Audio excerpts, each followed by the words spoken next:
Okay, we're rolling. Okay, we're rolling. Well, Rolling, okay. rolling. So here's how we're gonna start the show. Brandon just got out of the theater. Literally, just got out of the theater. Like he's still in the lobby right now. No. No, you're not. Um, but I'm dying to hear Brandon's thoughts on the John Wick movies because I think Brandon has an interesting history with these movies. He definitely does. Do you want to talk or The stunned um silence, I think, speaks volumes. Yeah. Oh, I forgot. Brandon's now a man of Exactly. few words, like Mr. Exactly. Wick. Mr. Wick. Mr. Wick. Brandon, So what do you think of John Wick 4? pretty incredible, to be Yeah. honest. The first third I was like, what's everybody talking about? You know? Yeah. It's interesting world building and stuff, but it's like it just feels like a regular John Wick movie. Then it just keeps going. And once it gets to Japan, it's just like, okay, this is the movie. And then it's Yeah. like, no, no, no, that's not the movie. You know, a Yeah. normal movie will have like a few action set pieces, but this one had like 10, maybe 11. Like if Yeah. I'm trying to count like in my head. And it's insane because some of those action set pieces like move on into more smaller action set pieces, so it's like layered. And Yeah. not only that, they layer the storytelling by giving like multiple ticking clocks to John Wick, multiple different alliances that are like kind of fractured to other characters within the film. Hmm. So it's like it's very complex, deceptively so. And I'm not so sure about that ending. It was unexpected for sure, Yeah, given dude. Given they given what we've heard. this is coming out on April 16th or 14th. I forget which day. So I think we can spoil it. If you haven't seen John Wick 4 by now, What are you he doing? dies. John Wick is Yeah, dead. he dies at the end. You see his fucking gravestone, you know? See him buried 6 feet underground. Loving husband. That's what it says. And they confirmed they announced a John Wick 5 like before the movie came out. But I guess that was just a prank, just a trick. I don't think so. You don't think so? You think it's still Evelyn and I were talking about it on the drive back. yeah. We were like, come on. Like, they announced another one. It's just so, it's not anticlimactic the way he went out, given that he went through all of that just for one thing. Yeah. It's just like, there are some loose threads, you know, with his bounty and with this, the hand, or not the hand, the table, the high table. Yeah. And it's like, okay, well, are they going to resolve that with spin-offs? Because I don't think it'll be quite as satisfying. But then again, his arc is kind of concluded. Like, what do you do? Keanu Reeves is getting up there. So Yeah. That's I don't true. know. What do you think, Chris? What do you think's gonna happen? I did find the post. Brian, did you stay for the post credit scene by any chance? There's a He shook his head, by spoilers. the way, everybody. The post credit scene in the film shows God, I forgot her name. The Akira. girl, Akira, is that her That name? was her name. That was her name in the movie. So Akira is in what looks to be London, I think. Paris. It's Paris. still Sorry, never Paris. mind. And she goes up to Donnie Yen's character, who is about to give, I think, his daughter flowers. Like Yeah. it seems like Donnie is like out of the game, but then she Yeah. walks towards him with a knife or sword drawn and cuts to He's black. about to. Yeah, it's about to stab him. Yeah. So that makes me think either there's going to be a spinoff through that, or John Wick will come in and that story will those two stories will bridge towards each other, and that's cool with me because Akira, I thought she kicked ass in the movie, Yeah. albeit for a pretty limited amount of time, but still, like I thought she was great. Um, yeah, so maybe that is a spinoff. the only thing I can think about is it's a misdirect. You know how in the first movie, it's kind of like nobody in the sense that this is a guy who's been out of it. Yeah. Yeah. I hate to say it's like a repeat thing, but they give him like a funeral to make everybody think he's dead, and then he's back in the game somehow. I don't know, because he's trying to live Who his knows? life, man. What's the point? Yeah, but the thing is, like, I would be okay if the franchise ended here and then, and I'd Same. be okay if they did another one, and they did Yeah. 4 more. I could watch these forever. Like it's the best original franchise that has come out in like the past 20 years. I'd say. It's Yeah, crazy. my only complaint, and I know it's ridiculous to complain about this, I do think the script is the weakest part of the movie because Yeah. Yeah. Yeah. it gives Yeah. Keanu nothing, but that's the point. Yeah. And I know that's like a shallow thing, but like all the other characters, I was like genuinely like interested in their dialogue. It was just Keanu's parts that I was like, It made him feel like it's he's what like a you get. video game character. And like, you know what I mean? Where he's like he's the silent protagonist of this video game. Like Right. Link or Mario or something, What was your like? What was a moment that made you like go, oh, wow, or Okay. like laugh Oh, so I hard know because you couldn't mine. believe what you were witnessing? Like in RRR for me, that was when like he curb stomped the freaking motorcycle and he caught it. And Yeah. when in this movie, I had a few of those. Yeah, I had so many. First of all, the Yeah. first shot of the film. Brandon, did you see it in a Yep. deluxe Did you see it in format? Yeah, did you see Premium it in a format? format? Dude, we saw it Okay, in IMAX. was the sound mixing for the opening really loud for you? Yeah, it was really loud. Yeah. Yeah. But That it was in so a. cool. It was just in. We saw it on the largest screen that wasn't like an IMAX or a Dolby. Right. Because that they didn't have any showtimes that allowed us to watch it before the podcast. Because I wanted to get to the podcast today, but Yeah. I thought about it.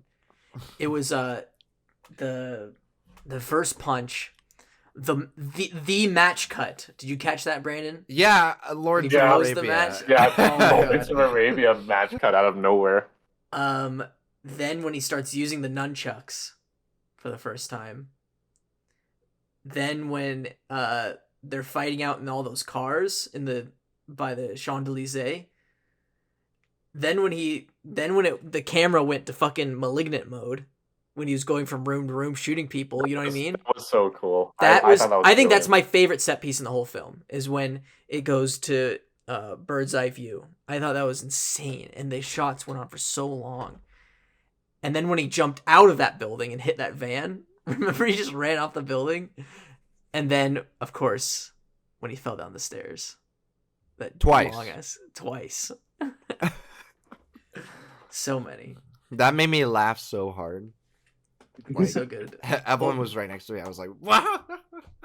Chris, what was your biggest moment?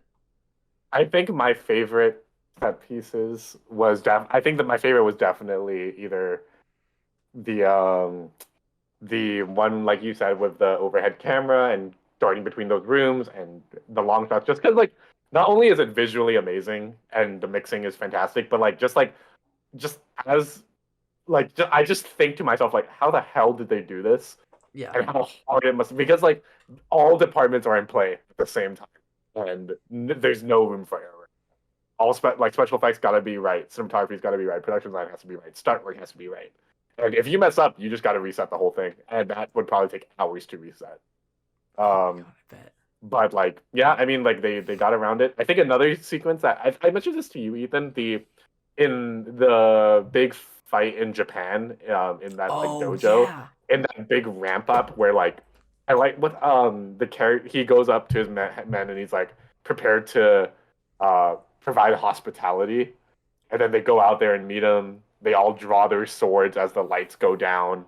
The bows get drawn, and I'm like, and the music's ramping up, and I'm like, oh my god, like, and that's when I knew I was like, okay, It's crazy Yeah. that in this movie that all of the set pieces, like it started out with the weakest one, which was still really good, Mhm. and it ended with one of the best action set pieces I've ever seen, and it didn't even have to do with like a traditional John Wick third act, which Right, I believe yeah. is like room full of mirrors and flashing lights. Yeah.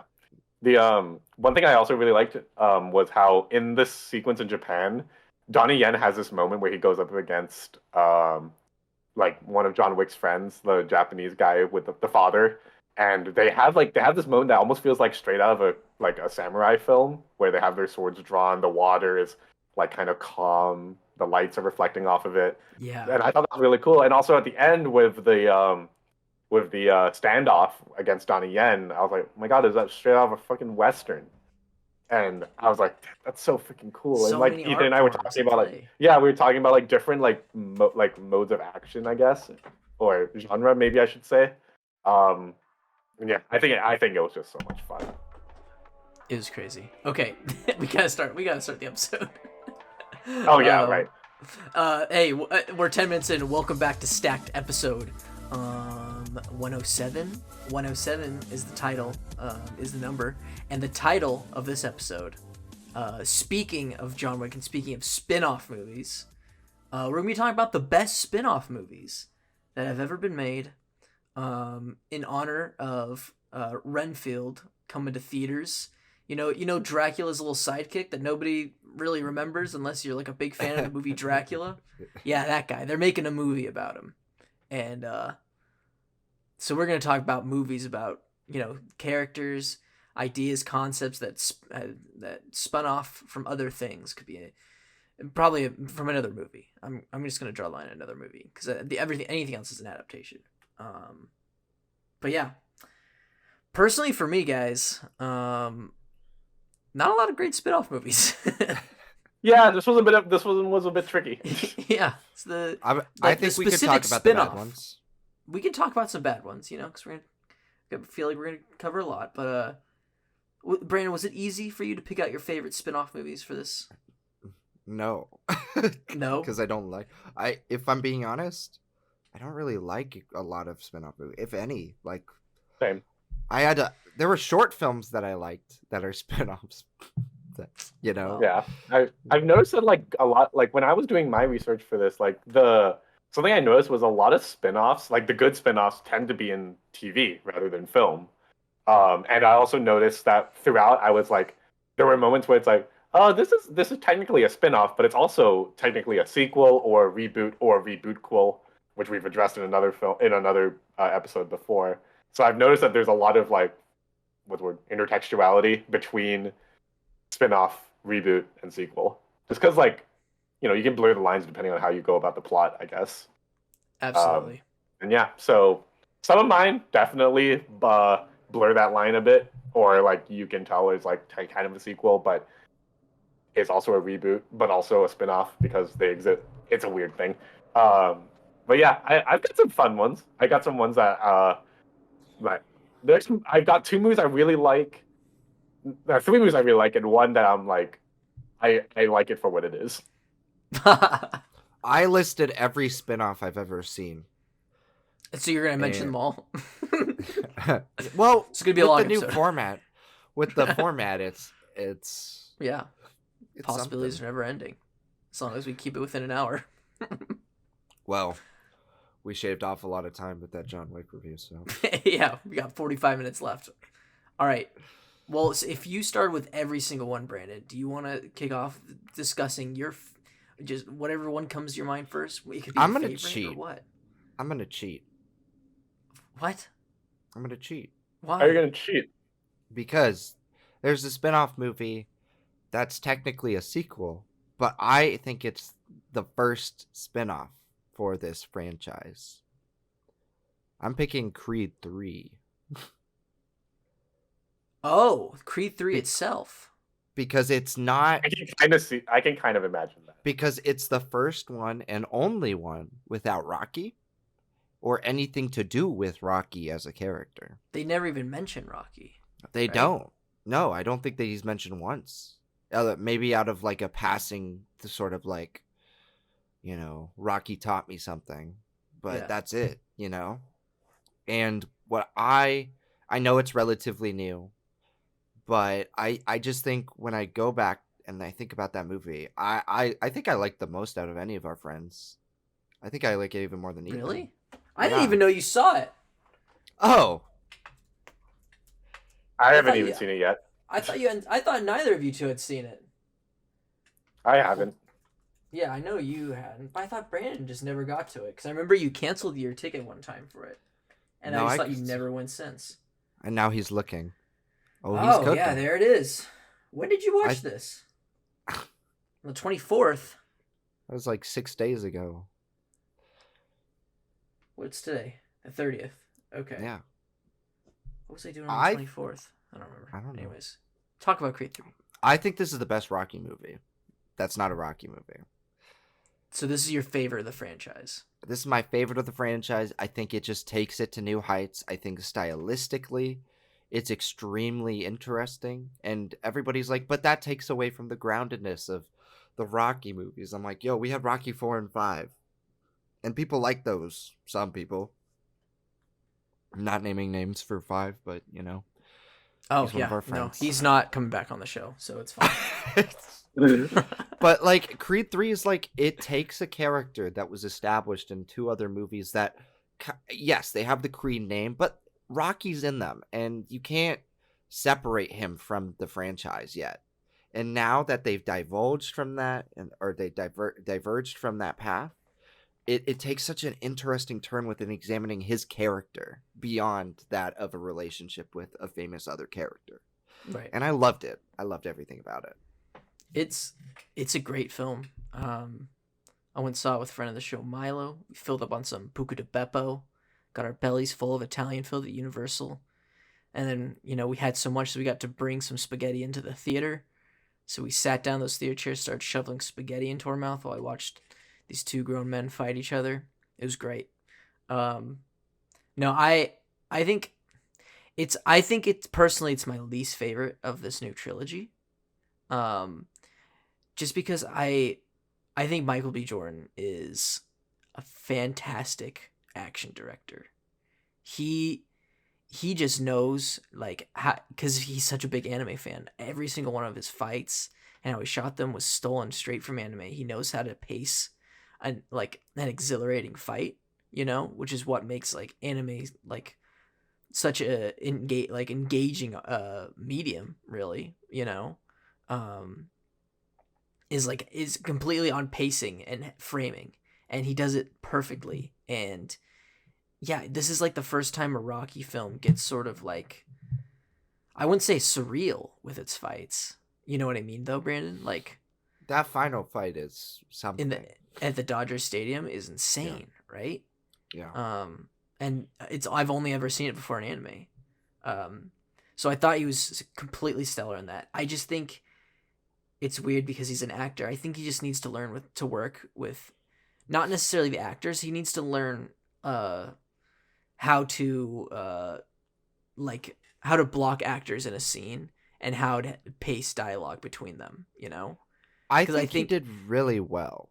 Because I found certain scenes where I was just like, this is a really boring shot for these actors, and like there's times where I felt like they were just like sharing lines with each other rather than actually talking, you know.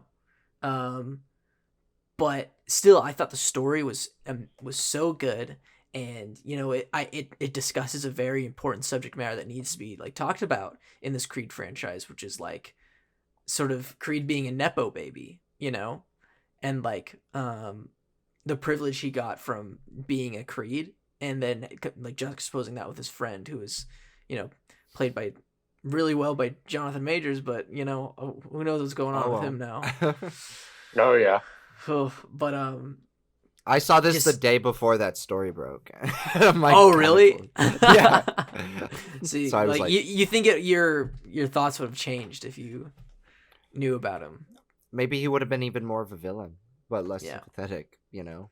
Yeah. I just think when I look at the story and the themes, especially for a sports movie, like I was compelled from start to finish. I never looked at my watch. I agree that you could say that the blocking is less than spectacular. Sorry, just burped. It's less than spectacular. What's new? You do that all the time. You always burp on this podcast.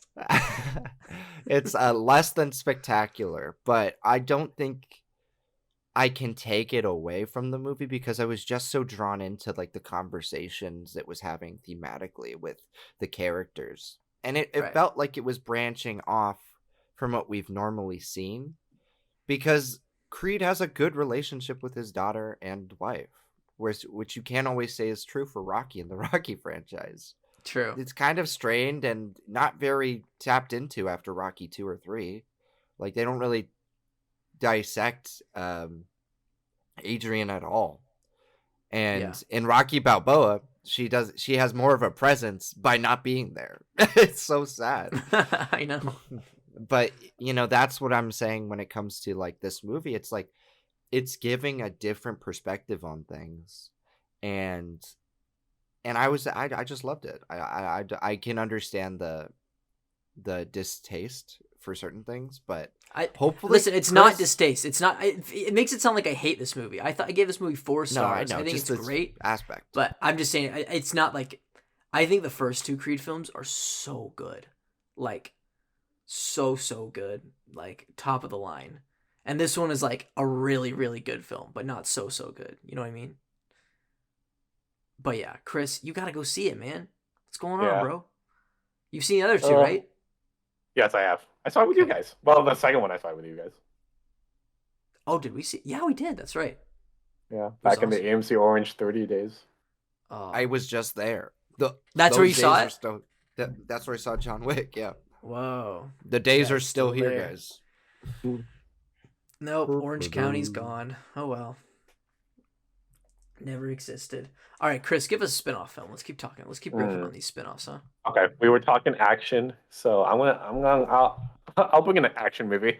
I'm gonna start with the one that is less than stellar, but I thought it'd be fun to bring up just because this franchise has a new entry coming out in a few months. I know what you're I'm doing. I'm But, yeah. I'm going for Hobbs and Shaw. Fuck. Wait, what? You're pulling that one? I thought you were That's what I was gonna gonna go for. say Bumblebee. I thought you were gonna say Bumblebee Oh, nah. because there's a new Transformers coming out. No. Yeah, All right. that is technically a spin-off, but it's also a reboot. But also, this is a sequel as much as that is. Anyway, all right, Fast and Furious, Hobbs and Shaw. For anyone who doesn't know, this movie came out in 2019, and it was an odd Fast and Furious movie to say the least. It centers on 2 of the side characters from the original like gang, played by Hobbs, played by Dwayne Johnson, and Shaw, played by Jason Statham. Both, I mean, your standard Fast and Furious affair. Both very masculine guys, love their cars, love action. Yeah. Beyond that, this movie is incredibly mediocre. It is the most like haphazardly put together like action blockbuster I think I've seen in many years. Um, I think one thing that does stick out to me about this movie is the this is the moment where Fast and Furious jumped the shark for me, and I've seen Fast and Nine, and that movie just barely jumped the shark for me. 'Cause Yeah. that movie I felt like was ridiculous enough in and of itself to for me to like allow the space thing to be reasonable. But this movie has like the super soldier serum thing, Yeah. which I think they're gonna bring in with Fast 10, which I'm not happy about because I don't like that. No, I don't Um, want it either. yeah, my theory is that Charlize Theron and oh God, what's her name? She plays Letty. Michelle Rodriguez. Michelle Rodriguez. I think they're both gonna get the serum. Um, and yeah, so this is a very mid movie, and there's a lot of like logical inconsistencies, but when we're talking about the realm of spin-offs in modern Hollywood, I feel like this stands as a good example of like where like a franchise where a spin-off would work like makes some level of sense in like financially for the producers as well as just like yeah, why the hell not? It's a big family, why not? But it just doesn't come out with great results, which is a common trend I think we've noticed in spin-off films. Um, Beyond that, that's all I really have to say about this movie. It is, I will say, I do love watching the opening. I love rewatching the opening of this What film. is the opening? I don't even remember. It's like the split screen down the middle of like the two of them getting ready for their day. It was the trailer. It's in the trailer. Was it really the Yeah. trailer? Oh, okay, I don't remember the trailer. Yeah. That's This movie is not great. It's not good. Not good It's not at good. all. It's not good. It's my second least favorite Fast and Furious movie. I like it a little bit more than Fast and Furious. 4. Fast Four. Fast Four sucks. Yeah, Fast Four kind of sucks. Yeah, because Fast Four is the only one that is boring, like straight boring. And I can't. It's the only one where I do not know what happens in that movie. I can't remember a single action set piece or anything. I can tell you everything. I can tell you at least one thing that happens in all the other ones, but not 4. And Hobbs and Shaw is basically kind of getting there. Like, besides the fact that it has Idris Elba as a super soldier, and that they have like the fight, with all Dwayne The Rock Johnson's family, with the wooden weapons and stuff. As the climax. Oh, yeah. Those are the only things I remember from the movie. Like, yeah, they're not positive things. Yeah. I did want to throw in a little tidbit about this. So the reason this movie exists is also because of Dwayne's feuding with Vin. Yeah, hatred. Diesel. Yeah, because I think especially after Black Adam and what's going on with Zachary Levi and Dwayne The Rock Johnson. Yeah, I think I can tell that Johnson has a desire to kind of big ego and wants. It seems like he has a thing for like commandeering franchises, and I think that put him at odds with Vin in this situation. And the reason a big part of the reason I think this movie exists is because it would give Dwayne his movie deal without having to pair him with Vin.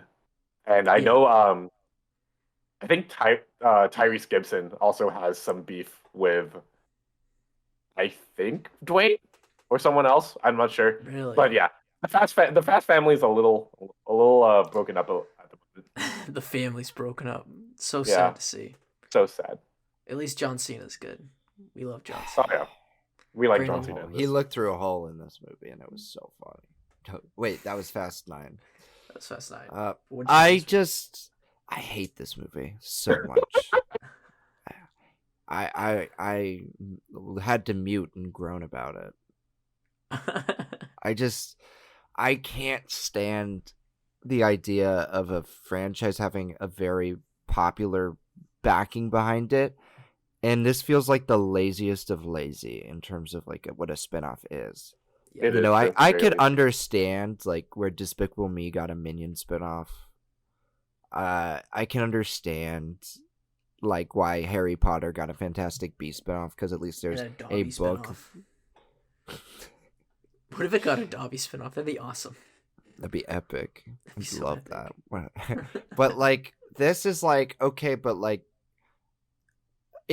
I hate how the Fast and Furious franchise has gone in terms of it's gotten more absurd because yes, it embraces it with full arms, but I was loving it when it was like, oh, it's like changing genres every movie. It felt like from the 3rd one to the 6th one, roughly, that each of them was a different movie. The 3rd one was like a drifting movie.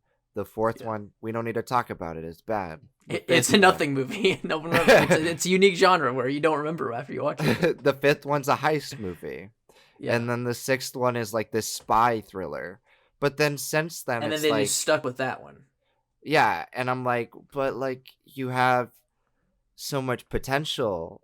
And I don't understand why they keep coming to this family in particular about racing stuff. Like, I don't care. It made sense in the 5th one, I guess. But yeah, but every time, like, I think to myself, like, these are the guys you call. Like, it seems like they're capable enough to get the job done, but the collateral that these guys bring, oh my god! Or even that it's just like a group of guys. Like, they're just like friends. Just dudes, yeah. That's like if they homies. called our friends to be like, hey, we need you guys to come in and, we need you to, protect Joe Biden.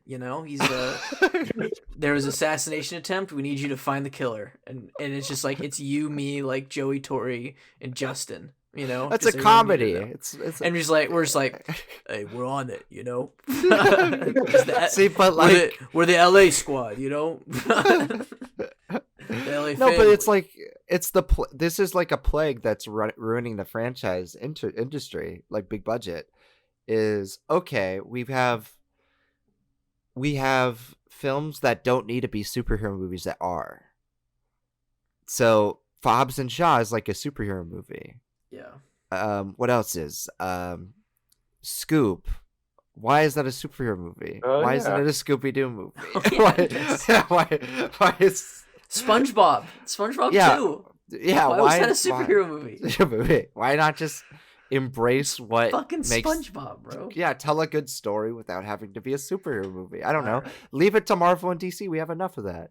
Yes. Hey, speaking of superhero movies, I think this is a good segue into my next one. A lot of spin-off movies and superhero movies, you know, because they're all focused on the connected universe. So technically, when a character shows up in one film and then there's like their solo films, the next one, it's technically a spin-off, you know. So I'm gonna go with probably one of the greatest spin-offs I've ever seen. That's Black Panther, because technically he was a supporting character in Captain America. Yeah, that's true. And they spun him off into his own movie. And I think to argue like, you know, what's the point of a spin-off? It's to build side characters and it's to build the world, you know, this film world. And what better way to do that than to introduce Wakanda, you know, and this insanely cool, you know, Afrofuturism world set within the same universe as like, you know, Iron Man and Captain America and Guardians of the Galaxy, like things that we didn't know like what Wakanda looked like and existed before this, you know. We always knew it was in the background since Age of Ultron, but it was here where it was like, oh, we finally get to see what it looks like, you know. And that's like that's just one of the many features of this film, you know. I feel like we've probably talked about Black Panther before on the podcast, but just a great moral dilemma, you know, about you know, race and privilege. What? You're gonna have to cut a lot then, Really? because I've been muting my mic. But Oh well, I haven't guess you been- use our backup. Well, I've been muting on my side on my backup, but so use my backup. Don't use this audio because it's unusable. God damn it, Brandon. All right, fine. I'm so yeah. I'm talking about sorry. Black. You know what? Talk about Black Panther. Now I put you on the spot. You know, I really have grown to appreciate this movie a lot more. Whoa! Yeah, now you actually have a. What the fuck? The quality just went up like insanely high. Yeah, holy shit. Yeah, that sounded great. Oh my god. I'm so sorry. Whatever. Okay. You could just use my regular recording. I'll, To them, it won't be a difference, but to us, it is. I'll figure something out. Whatever. Anyway, I have grown to appreciate this movie a lot more yeah. than when it first came out, because I loved Black Panther in the cartoons and the comic books, but when I first saw the movie, I was a little disappointed. Not that I didn't like the movie, I was just disappointed.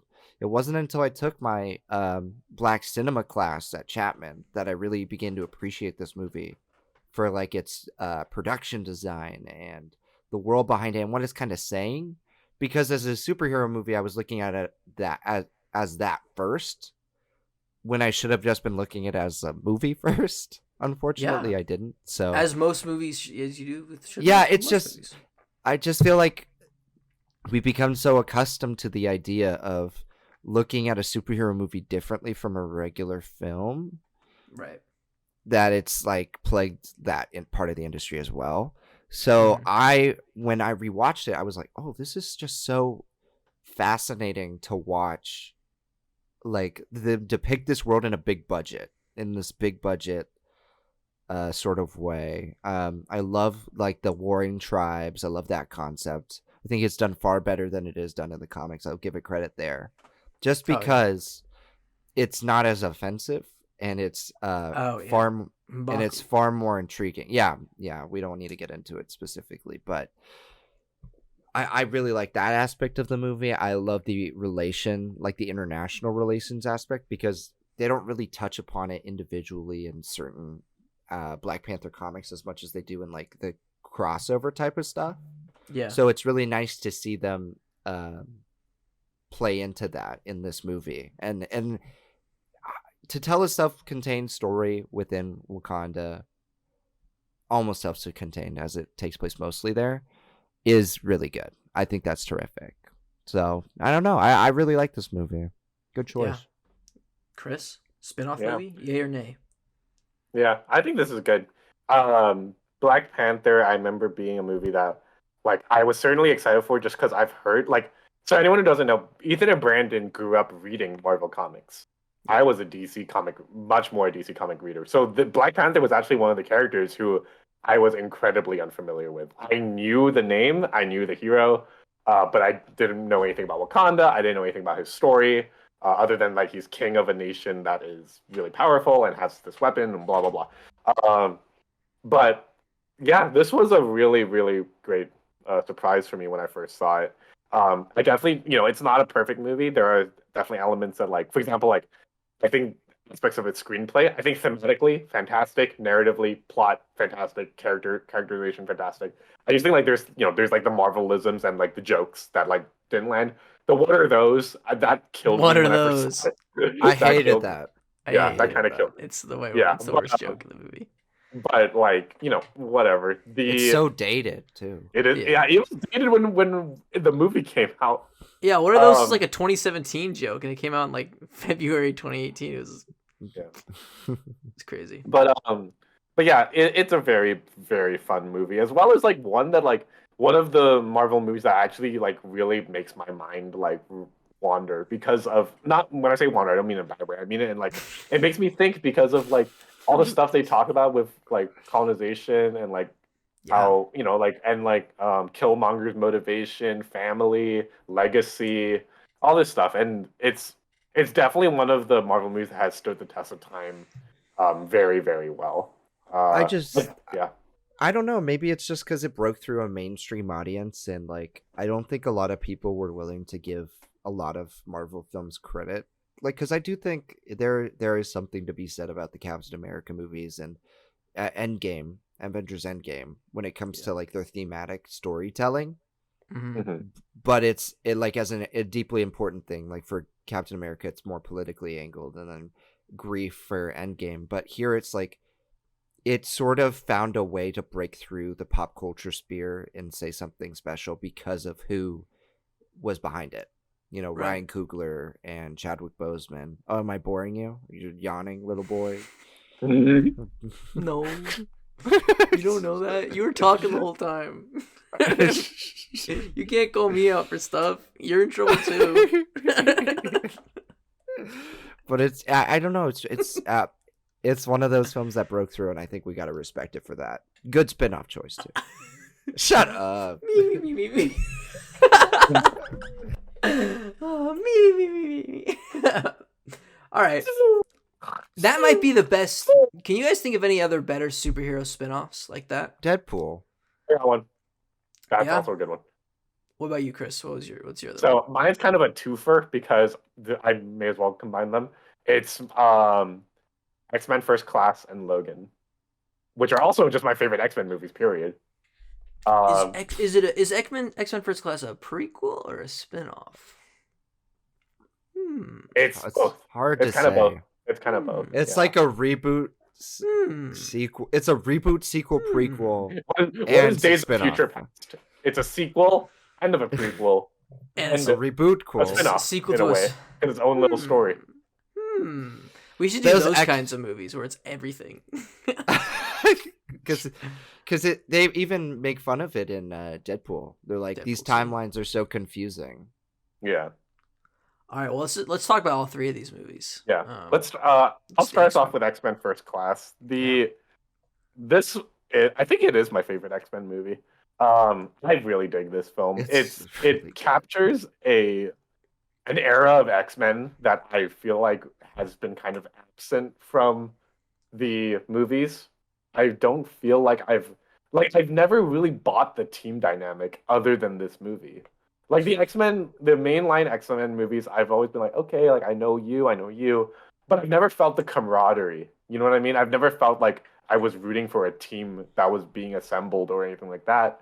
Right. But with X-Men First Class, I felt actually like very compelled by all these characters. They all have interesting flaws, interesting powers, and just like, of course, like the cornerstone of the X-Men universe is the dynamic between Magneto and Professor X as embodiments of the civil rights movement, which also, of course, this movie being painted alongside the Cuban Missile Crisis in the 60s makes this movie all the more powerful because Yeah. you kind of see them, like, you almost can imagine, like, this is kind of like a hyperbolic version of that tension that was going on in race relations at the time, in political relations at the time, but between Russia and the United States. Um, and yeah, it's just but beyond that, it's also just a fun movie. It's a spy movie, but it's also good, like a great action film and a movie about like a bunch of like people who shouldn't be together finding a way to end up working as a team, which I think was really fun. Like there's a lot of heart in this movie, even if it's kind of understated. It's a lot more focus on the action and a lot more focus on the plot, but I still really enjoy this movie. I think it's a lot It's of fun. it's genius and risky because they just came off the 3 successful X-Men movies and the very unsuccessful X-Men Origins Wolverine movie. Yeah. Yeah. Yeah. But when we get to this movie, it's so genius to set it in the 60s and like have a reboot in the style of the 1960s comics, but told from a very different perspective. Right. Because Yeah. we often don't see like it could be seen as cringeworthy, and I don't think a lot of people probably, because I don't think it was all that successful at the box office. I don't think I so. think because movies where it's like, oh, it's just the younger versions of the characters, or TV shows even, where it's like Muppet Babies, A Puppet Named Scooby-Doo. That Well- stuff isn't always as good as the original product is. And I'm not saying like, oh, Magneto's a baby, but like they're like 20 or 30 in this movie. And they do have like moments as children. So it's like that could be seen as cringeworthy, but somehow Matthew Vaughn finds a way to make this journey compelling. Mm-hmm. And all the heroes, I liked all of them. And Magneto and Professor X's relationship, far better than Ian McKellen and Patrick Stewart in the Yeah, original trilogy. I love both ends of that, but I tend to prefer The Fassbender and McAvoy. I don't know, yeah, McAvoy. Like I don't know why they like. I Magneto think makes just that have movie, actors. He's Man, so Fassbender good. is so good as Magneto. It's Like- crazy the difference between the first two of those new trilogy, that new X-Men movies, and then the last two. It's I such know. a big Such Yeah. a drop in Drop-off. quality. yeah. What happened? I don't know. Uh, What happened? Brandon, why don't you tell us about Deadpool? I mean, it's a spinoff in that it's a spinoff universe, but is it really? But also it's a spinoff because it's taking same this actor. character. Yeah, it's the same actor from Origins Wolverine, but like displayed much differently and much more accurately to the comic books. Like another favorite of mine in terms of when I was growing up reading comics, it was Deadpool. Loved his stuff. I remember getting an annual 100th issue. That was the first Deadpool comic I ever had. And I remember being like so like shocked by it because I had never read anything so adult and meta before. And I loved it. And I think the movie does a really good job at separating itself. I think a key component of a spinoff is, yes, it's connected, but it's a spinoff of what came before. And because Deadpool is so detached as a character from the overall universe, it makes it much easier to do that, And I love the way it explores the more ground level, and that's more grimy for that X-Men universe, because you don't really get that. You can get that from the Marvel universe from the TV shows, I guess, and maybe some of their like earlier adventures. But I think those X-Men movies are pretty out there as far as what they're tackling. So yeah, it's a great movie. I don't know if you guys agree with the spin-off terminology. No, I think it's a spinoff because it's the same Wade Yeah. Wilson that we saw in X-Men Origins Wolverine. I almost picked it.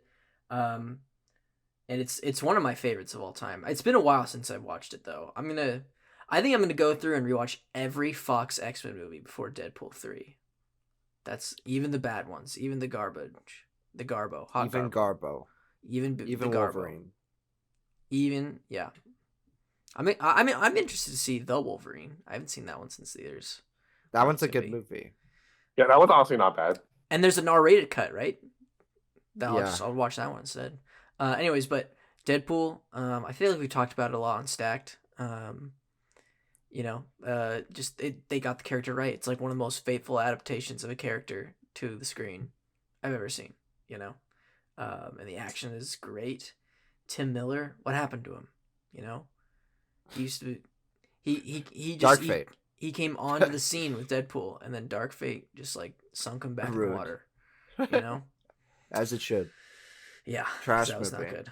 And then as for Logan, Logan is a phenomenal movie. It's my favorite X-Men movie of the franchise, not like of the X-Men, series, but like the universe itself. Logan is just, it's fantastic. It reminds me of, Logan came out during like our last semester as seniors in high school. I just remember looking at Logan and at him being like a tired, old, hurt bastard, and I'm just like, yeah, same here, bro. I'm fucking tired. I had said my senioritis was validated in Logan being tired with existing in that film, Yeah. and just like, it has my favorite trope of all time. Everyone has that one trope that they'll always be a sucker for.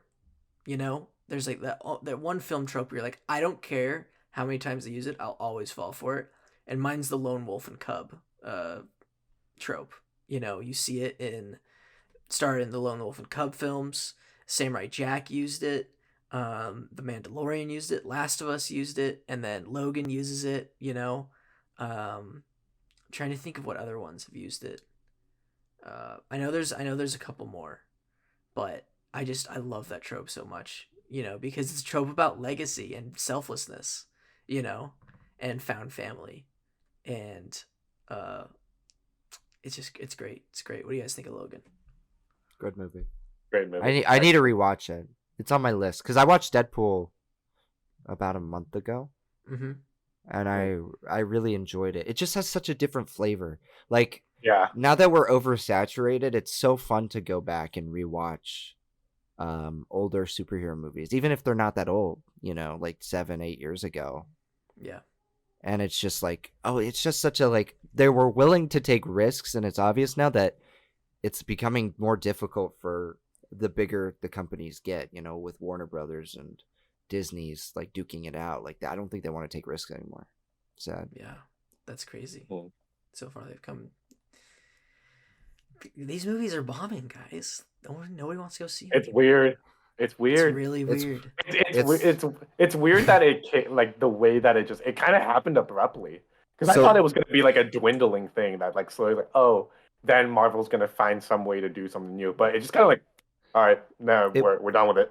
I think they just had too many strings of failures box office wise, and they're not failures because they made profits. It's just they're not the same. Not the most level. recent two though. Ant-Man and Shazam are legit failures. Yeah, I'm just talking because of like Black Panther, Thor, and Doctor Strange. They made those their all money made back, but they made a lot of money. So, but I guess maybe they've lost trust in the quality, and with Warner Brothers, it's obvious why people don't want to watch it. Yeah. I mean, I didn't even see it. Guardians and Flash are gonna be like the biggest. What's gonna happen? Indicators. Yeah. Yeah. Because Guardians, those are beloved characters, and people cheer for the Flash trailer whenever I see it play. Like, they cheer. Michael Keaton. They cheer at the beginning of the trailer, and they cheer for Michael Keaton. And I'm like, oh my god, I didn't know like people were so over the moon about this movie. And apparently Tom Cruise thinks it's really good, so. My favorite. Your favorite. All right. Does anybody have any more spin-offs? Yeah, I have a really weird one. It's a kids movie. Yeah. Mine's also a kids movie. Lion let's talk King about our 1.5. Yes. Triple Stack. I was just about to mention that one. That was the one I was thinking of. We don't do Triple Stack. I don't know. I'm probably not gonna put the music anymore because that doesn't really make any sense. But wow, it's been a while. We haven't done that in a while. It's right here. But I was just about to talk about it. It's so random. It's so fun. It's a fun movie. It's great. And it's like and it's a adaptation of the spinoff of one of the most iconic plays of all time with Hamlet. It's Yeah. Rosencrantz and Guildensterns Are Dead, which I remember hearing about and being like, what? They did a spinoff of that? And then I remember being like, wait, that sounds like, wait, if Hamlet is Lion King, then what's Lion King would it have? What the Yeah. hell? Oh my gosh.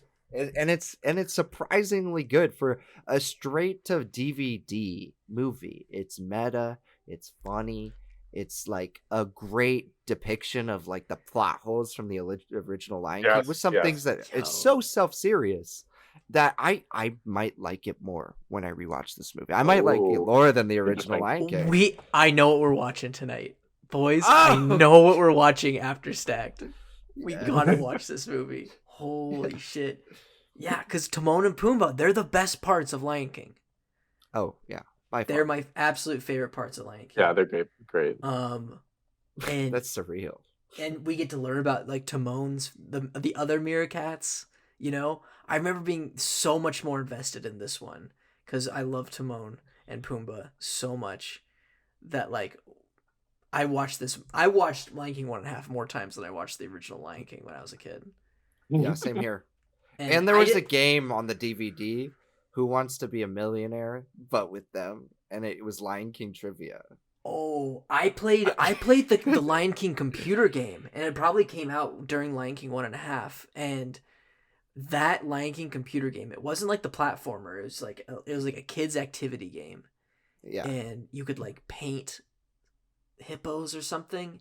yeah. You could do something like that. I remember loving it, and I've given this 3 stars on Letterboxd just because the 3 stars is like, okay, that's Oh, an old placeholder. movie I remember as a kid that I remember watching a lot, but I don't remember like what really happens in it, you know? So it's a placeholder. Right. Adventures in Grouchland for me was that. Yeah. Because, like, there are a lot of movies that I watched as a kid that I enjoyed as a kid. Like, for example, there are movies that I hated as a kid, like Planet 51 and Aliens in the Attic, right?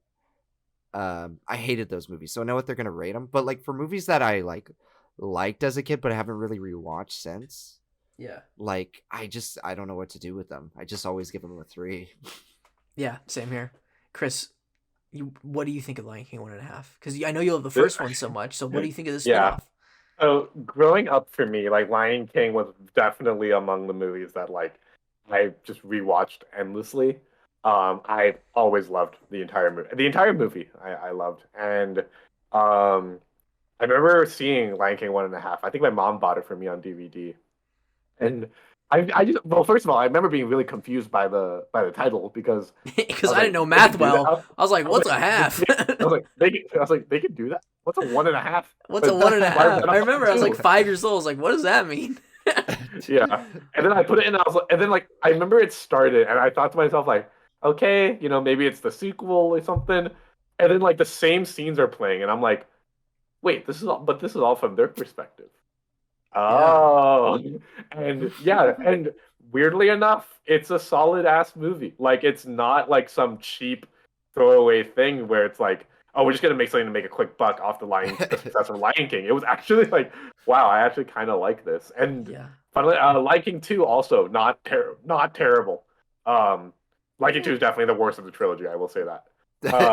Can you even but- call it a trilogy? I don't know if you It's It's a can. duology G+1, I guess. No, +1.5. Plus Plus one. 1.5. Even though it's, So it's a 3.5. I feel like it was mostly a prequel because it mostly takes place before they meet Simba, right? Right. Yeah, I think Because so. they have to And go then, back to the beginning. yeah. So I was But, like, shouldn't it but be yeah, Lion it's a King fun- 0.5? I don't know. It is also just like it's nice that like the whole thing with like meeting the other meerkats and stuff. It gives us context for Timon and Pumbaa as characters. So and I think in a way this movie improves the original because now you have because like at the time, right, like Timon and Pumbaa are not the heart of the movies, they're the fun of the movie, they're like Yeah. the comedy relief. But now it's like, wow, like you're actually a character and I like you and I care about you, and it improves the original movie and makes this movie all the more just fantastic because it's, you know, you have a character you can latch on to. And it's not just a throwaway thing. It's not like I think, you know what? This movie reminds me a lot of Cars 2 in the sense of like you It take the was comedy relief character and give them their own movie. But Cars 2 I don't think works as well because they don't go the extra mile to characterize them more than they already have in the original film, if that makes did sense. did you guys expect me to say Lion King 1.5, or any of us to say No, Lion King? I thought Ethan would. I didn't expect that out of you. Yeah, that was one of mine. Oh my god. All right. Well, Yeah. we're coming up on an hour here, so let's throw out some quick honorable mentions. Yeah, You I wanna got go two I want to first? throw in here. Yeah. I want to throw in the Lego Batman movie. That's one of mine. Yeah. Yep. And another one, and I just have to. Yeah. Air Buddies.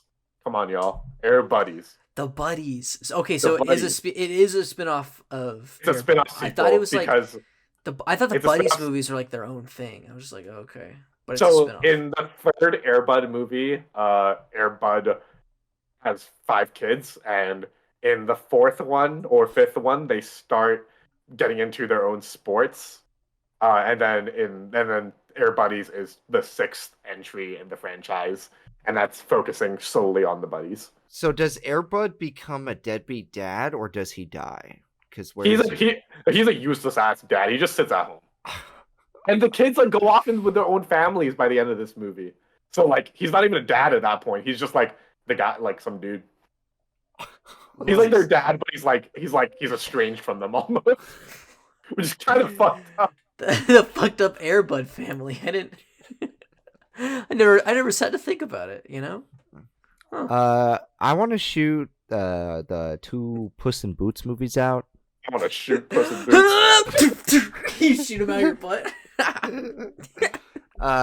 The Bernie Wally spinoff for The short film. Short films, okay, or really Zen from Studio Ghibli and Lucas Arts. I'll throw that in there. Yeah. I guess Rogue One would be, if we're touching the Lucas, like that's wonderful. Shaun of the Sheep. Shaun of the Sheep. Shaun of the Sheep. Shaun of the Sheep. Shaun of the Sheep. Norm of the North. Norm of the North. The Shaun of the Sheep. Lightyear, maybe. No. I don't know. No. What is it? Here's some ones that I don't want to shout out. Penguins of Madagascar. Then don't. No, don't. I'm just kidding. No, let's do some dishonorable mentions. I feel like that's fun. There's a lot of movies. Both the Minions movie movies is a good one. Spin-off movies. Let's see. Birds of Prey. I hate Birds of Prey. We're in the minority about that. I know. I think Birds of Prey is mid. I don't think it's horrible, but I just think I think it's god awful. I agree with Chris. Yeah. Annabelle sucks. Annabelle sucks so much ass. The Bumblebee movie I did not care for. Hey, the last two Fantastic Beast movies. I'm never watching those. Hey, you guys ever seen the Maleficent movies? I've seen the first one. I've seen the first one. I haven't seen the second one. I remember my uncle made me watch that. He sat me down in front of our TV because he was home for the holidays, and he was like, "Brandon, have you seen Maleficent?" I said, "No, I'm not really interested." And then he was like, "No, like let's watch it." And then my uncle is from like Alabama, and like they don't really. I mean, he watches movies, but he watches anything, you know. And so all of my like everybody at the end of the movie was like in my house was like, "Yeah, it was so good. Oh my gosh!" And then I just like come in and I'm like, "This sucks. This sucks. This sucks. This sucks. This sucks. This sucks." And they're like. And then you just start sucking. What? No. What? I'm trying to think of more horrible spin-offs. There's some spin-offs that I'm like just indifferent about. You know what I mean? Like Evan Almighty. You know what I mean? Oh yeah. That one's I'm great. just like, it's all right. I like Bruce better. You're more of a Bruce guy? I watched Evan Almighty before Bruce Almighty, so... Well, the Jesus Rolls, we can't... The Jesus Rolls. I fucking repressed that one. Fuck that movie. I hate the Jesus Rolls so much. The American... I haven't seen any of them, but the American Pie, like, direct-to-DVD spin-offs are with Eugene Levy. Probably aren't good. Oh, yeah. This Is 40 was pretty good, actually. No, it was not good. I was I so liked disappointed it. with that one. I'm a big Paul Rudd fan. I love Leslie Mann too. That one was not great. The Nun. Ghostbusters, Oh, like the newer ones. I never saw it, but I know you guys weren't too big on it. I mean, The Paul Feig speak one's for in a yourself. whole other universe, and then that one's more of a legacy sequel Mm. because it's not spinning off a character from the original. Yeah, that's a film. spin-off off the character. Planes. Just kidding. Planes, yeah. I've never saw Planes. Okay, Turbo isn't in that same universe, is it? The snail? The snail? No, it's No. that one's DreamWorks. Okay. I want to dishonorable mention the first Puss in Boots movie. You can have the second one. agree. I don't think the first. It's one's okay. It's okay. Good. It's okay. It's not. It's not not great. awful. It's okay. I'm trying to think of any others. I just want them to keep spin-off media out of my TV and movies. Out of my sight. Yeah, because there's one coming out later this year that I am kind of excited for. Which one is it? It's the Hunger Games Ballad of Songs and Snakes. That's or a something. prequel, though, right? You're excited for a Hunger Games movie? I mean, I like the Hunger Games movies. The You do? first. I didn't know that about you. What the? Is this like some sort of like? No, I You just and thought. we've talked about how much we both like Catching Fire, but I didn't know you were a fan of the franchise. I just don't like the first one. The first one is just the style doesn't work for the movie. The handheld sucks in that movie. And they could have gone more. I know it's a young adult movie, but it's the Hunger Games. You know, they murder each other. I need to see a little bit of something, and they didn't. And the second, and I love the politics of those movies, the later ones especially. That's true. Mockingjay does have some really good politics. And I'm a big Rachel Zegler stan, so I can't wait to see her new one. We do. But I haven't seen Shazam 2 yet, so But we have not seen Shazam 2, but it's all right. we stand. So I guess I'm the biggest. stand. I'm not a stan. I don't stan anybody. What are you talking about? You love Rachel Zegler, Ethan. I don't stan anybody. I'm a lone wolf. You stand Rebel Wilson. What? No, I'm alone. I don't care about anybody. I stand myself. He stands by John C. Reilly in That's Walk true. Hard. You do stand by John C. Reilly. Yeah. He's like, And wait, Paul Rudd. And Paul Rudd. Okay, maybe just All those right. two guys. Just those two guys. See, but like spin-offs in general, do we have like an overall like feeling about them? Like, Yeah. I'm as a a little concept. apathetic about it. Just kind of like, Yeah. because it's like, I don't know. If they're all right, like do them right, it'll be fine. It's like sequels and prequels and reboots and all that. It's like you do them right, it's fine, but you know, like Here's the thing lightly. though. How often do you come across a sequel better than the original? I think a fair amount. I think it's like, or an adaptation of a book. I sometimes that happens, but when is it that the spin-off is better than the original? Like, it seems just like an inferior copy. It's a rare. It certainly is a rarity. Yeah. Like, I guess Puss in Boots 2, maybe, but is it better than any of this? Is it better than Shrek 2? No. No. It's not even better than the first Shrek. No way. No Exactly. way, no how. And that's like one of the better ones out there. So I'm like, in its own right, we're grading these things on a curve, and I think we should expect better. So Hollywood, hashtag do better. Do better in your spin-offs. movies and your productions. Exactly. Get your act together. Get your fucking Hollywood. Okay. Before I just fucking lose it, we're gonna end Stacked right now. I want to thank you all so much for listening to this episode about spin-off movies. Let us know your favorite spin-off movie in the comments below. And yeah, stay tuned for next week for a really dramatic reveal at the beginning of the next episode of Stacked. Get ready. It's gonna change the way you listen to this podcast. Just get ready for that big reveal. We have something huge, really big for the next episode of Stacked. I can't state it enough. It's gonna be big. Get ready. Okay, bye.